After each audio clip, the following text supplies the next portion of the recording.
Bonjour, on va s'intéresser dans cette vidéo à la découverte de la notion de cosinus d'un angle.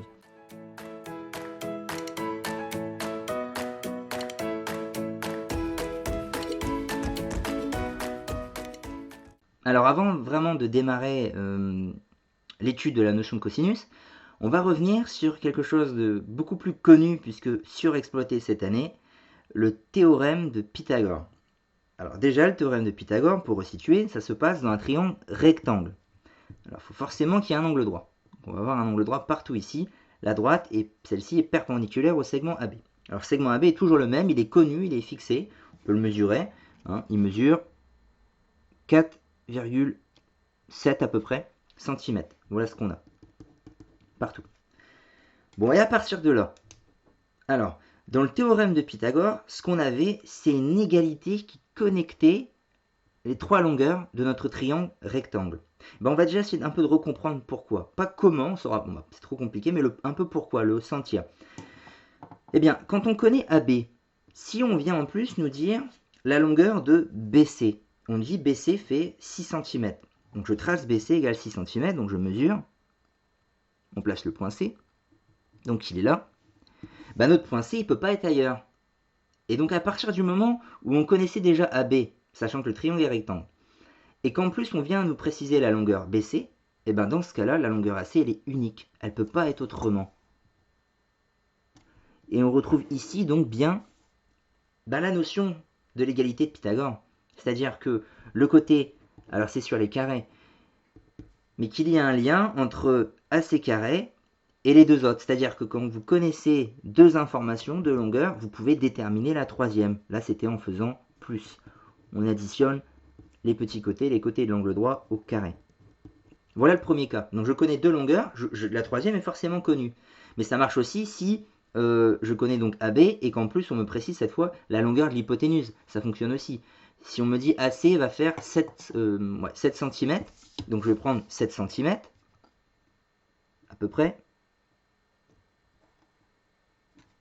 Voilà. Je vais piquer en A. Et j'obtiens donc une marque ici. Là encore, le point C va être ici, il est unique. Il ne pourrait pas être placé ailleurs. Ça veut dire que lorsque on vous donne la longueur AB et qu'on vous précise aussi l'hypoténuse, hypoténuse, ça veut dire qu'on nous a aussi dit que le triangle était rectangle. Ce mot-là n'a pas lieu d'être dans un triangle qui n'est pas rectangle. C'est vraiment réservé au nom du plus grand côté d'un triangle rectangle, celui qui est en face de l'angle droit. Donc quand on connaît les deux, nécessairement le troisième est aussi connu. Et ça, c'est l'égalité de Pythagore aussi qui nous le dit. Alors dans ce cas-là, de le savoir-faire nous faisait plutôt écrire BC carré, la longueur qui était recherchée, elle était égale à l'hypoténuse au carré moins l'autre côté de l'angle droit, le petit côté, le grand moins le petit. Voilà, mais on comprend là encore l'existence d'un lien entre les trois.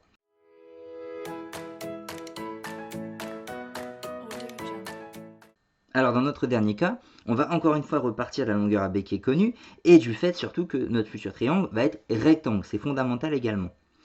Et c'est dans cette situation qu'on va retrouver la notion de cosinus. Alors comment? Si je résume, ici, on a déjà usé tous les cas de figure où on connaît les longueurs. Voilà, c'est ça là, c'est la connaissance des longueurs. De longueurs, ça nous donne un lien pour trouver le troisième. Là aussi, il va y avoir un lien, mais donc pas uniquement avec les longueurs. Et l'autre information qu'on peut nous donner, si ce n'est pas les longueurs dans un triangle, c'est la mesure des angles. C'est pour ça que ça s'appelle le cosinus d'un angle. Alors justement ici, on va nous donner la mesure de l'angle en A, à savoir A égale 41 degrés. Alors on va le tracer. Je vous rappelle brièvement comment on place un rapporteur. On fait en sorte d'aligner ce trait-là avec le segment, le futur côté de notre futur angle, et aussi on aligne la croix avec le sommet de notre futur angle. Alors en A ici, 41 degrés. Alors 41 degrés, c'est un angle aigu, on veut un petit angle, donc il ne faudrait pas faire la bêtise d'aller partir du mauvais côté des graduations.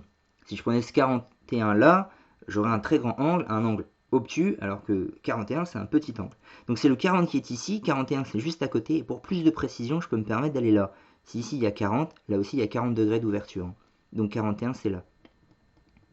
Ce qui me donne une marque là. Bon, eh bien, si je résume, à partir du moment où j'ai donc un triangle qui va être rectangle, parce que j'ai déjà, on m'impose un angle droit, fondamental, mais qu'en plus je connais donc la longueur d'un côté et l'angle associé, nécessairement mon triangle il est unique. Je ne peux pas en faire un autre. La longueur ici, elle est unique et le triangle lui-même, il est unique. Ce qui veut bien dire qu'il va exister un lien qui va unir, ça va l'expliquer en tout cas, un lien qui va unir AB à AC à partir de la mesure de cet angle-là, 41 degrés. Et donc justement, ce lien, je vous laisse deviner, c'est la notion de cosinus. Alors je vous le montre d'ailleurs à la calculatrice. Cos, qui est ici, abrégé en COS. Vous avez à côté sin, l'abréviation de sinus en fait, et tan, l'abréviation de tangente, qui sont aussi deux outils que vous retrouverez en troisième. En fait, les trois se réuniront dans le chapitre qui s'appelle la trigonométrie. Alors nous, on laisse de côté, on va s'intéresser qu'au cosinus. Alors pour trouver ce lien, pour au moins le comprendre, je vais mesurer la longueur AC. AC, ça mesure à peu près 6,2 cm. Voilà ce qu'on a. Et donc pour vous montrer le lien, en fait, ça va être un lien entre ces deux longueurs, le rapport de ces deux longueurs. Alors toujours le petit côté sur le grand côté. En fait, pour être plus précis, le côté qui est en contact avec l'angle, mais qui n'est pas l'hypoténuse. D'ailleurs, on va l'appeler le côté adjacent, ce qu'on mettra dans la leçon. Donc on va calculer AB, la longueur AB, côté adjacent à l'angle, sur le côté AC, c'est-à-dire 4,7 sur 6,2. On va calculer ça, on va regarder environ ce que ça vaut.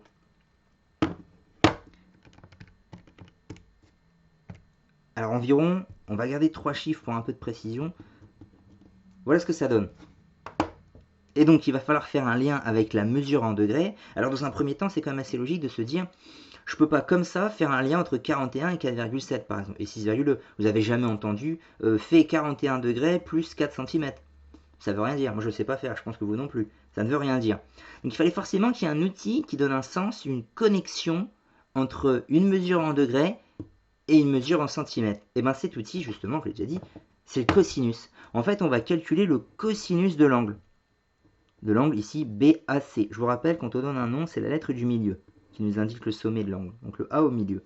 Cosinus BAC, c'est-à-dire cosinus de 41 degrés. Et ça va valoir environ, c'est là où est tout l'intérêt,